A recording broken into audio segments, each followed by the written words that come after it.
How's it going, guys? It's Mouseball, and this is the AttackMouse Nation and my salty gearheads. Welcome to Motoring with Mouseball, and I hope you guys will enjoy the Jgmopar Thanksgiving special for today.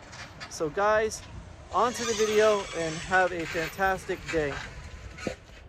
How's it going, guys? It's Mouseball, and this is the AttackMouse Nation and my salty gearheads. Welcome to Motoring with Mouseball, and today we have two 300 series cars. Both are different style letter cars, but both of them share quite a few similarities, and they are definitely as different as night and day. Both of them are pretty sporty and aggressive. One has a little more aggression than the other, and one of them has that old 1950s kind of like space theme to it with the tail fins and all of those eccentric yet incredibly styling cues. And you can see how one went more conservative as time went on, while the other was just absolutely radical and crazy. Now, right here we have a 300J, and we're going to start out with this one right here because this one actually came in here for restoration.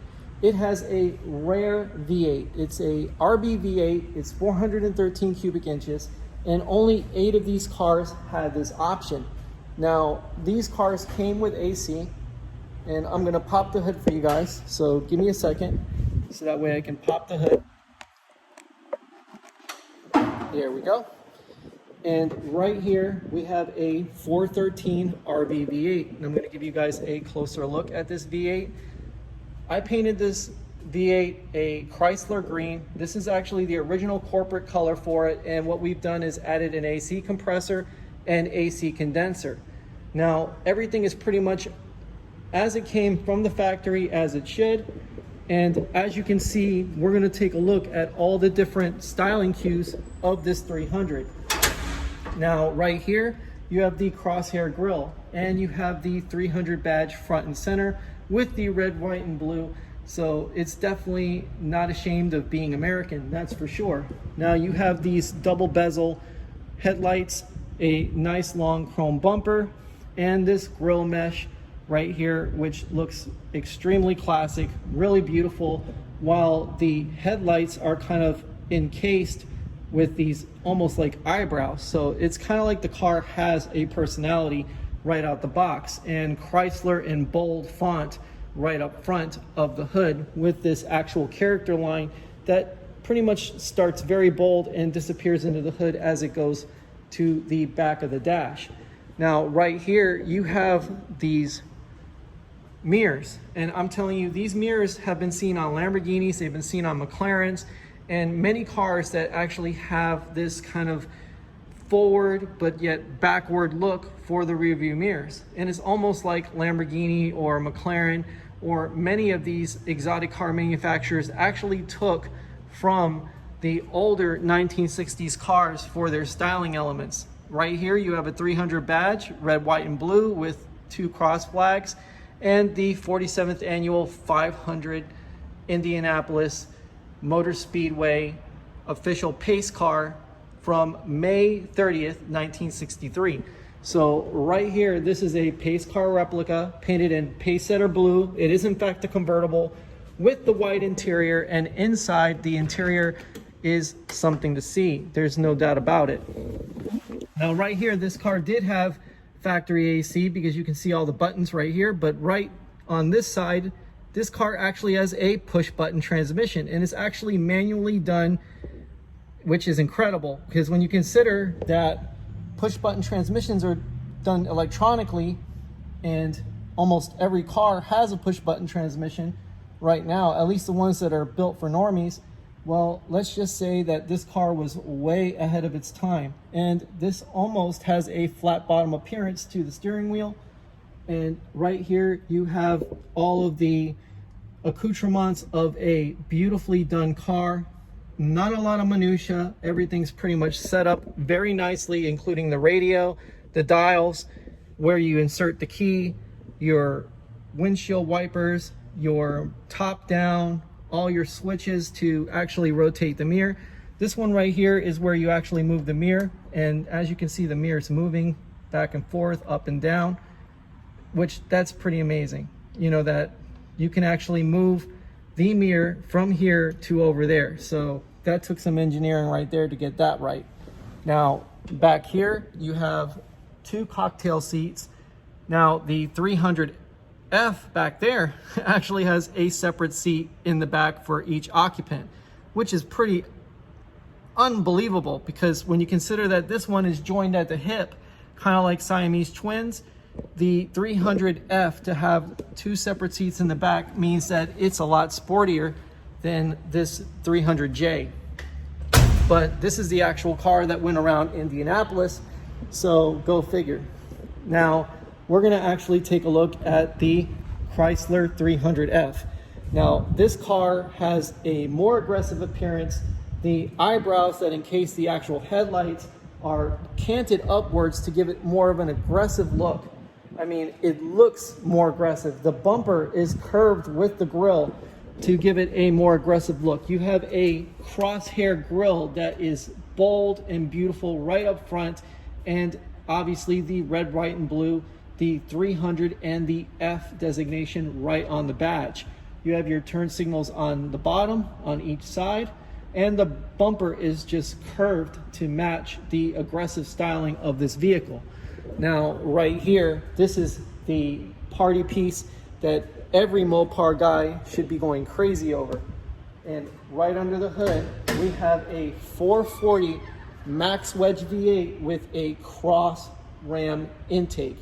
Now, these intakes were designed specifically for judicious torque. I'm talking about torque that would literally move mountains, that would tear the asphalt off the street. I mean, this right here is an exotic setup like I've never seen before. And this car has the factory AC, which almost looks like a 2-piston Harley engine, which, believe it or not, you can actually take these AC compressors and turn them into small engines. So this car is absolutely mind-blowing, has all the original decals on it. The cross ram intake is actually painted in red, so it's kind of got that little bit of Ferrari-esque to it, but the engine looks so exotic.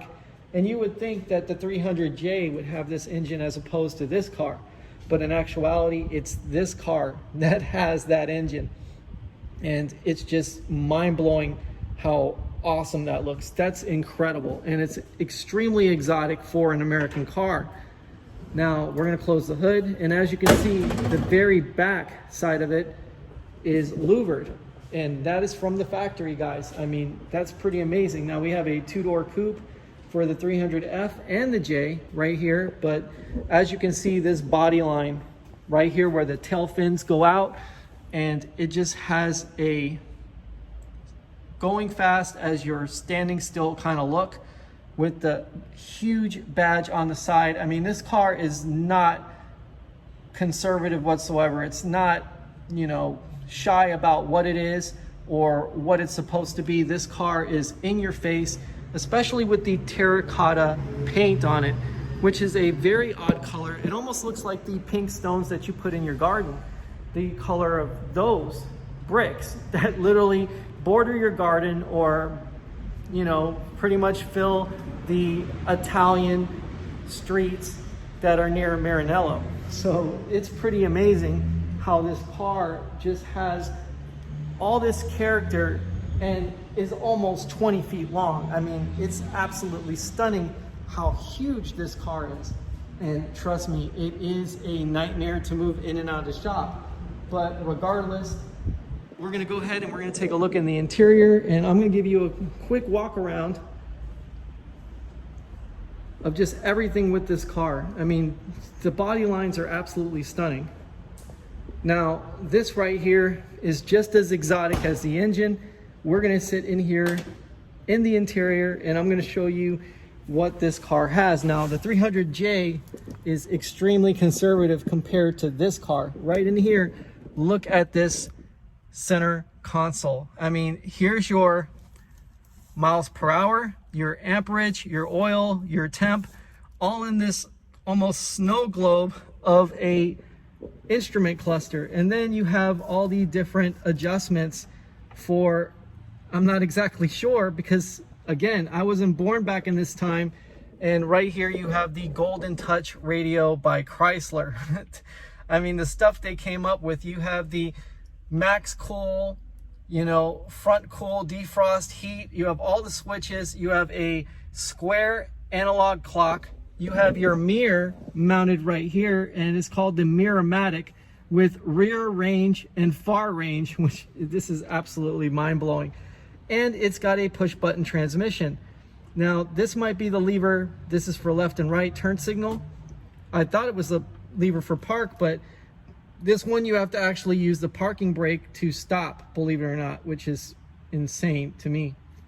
And it's got this almost creamish interior, like almost a brown or saddle tan, but it's on the border of being white and brown at the same time.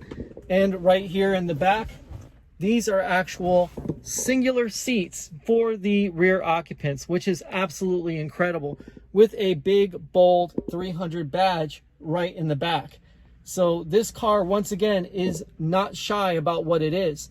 And the center console literally snakes all the way to the back with its own armrest for both occupants. So these cars are absolutely amazing.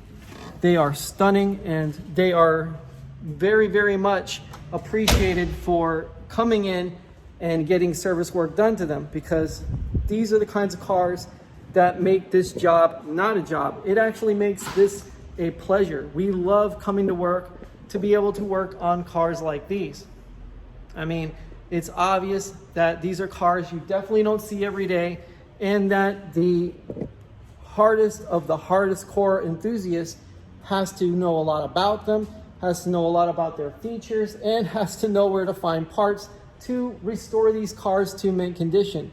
I mean, you can't even imagine how much these cars must cost on the market for Barrett-Jackson or Mecum, because they've got to be extremely expensive. But I'm telling you guys, I am so proud and so happy that we were chosen to actually service these cars for the customer, and that the customer is not only a very chill guy, but really knowledgeable about both of his cars. And believe it or not, the Terracotta 300F is his dream car. This is the one he's always wanted as a kid, and he finally got it. So guys, stay happy, stay healthy, stay wealthy.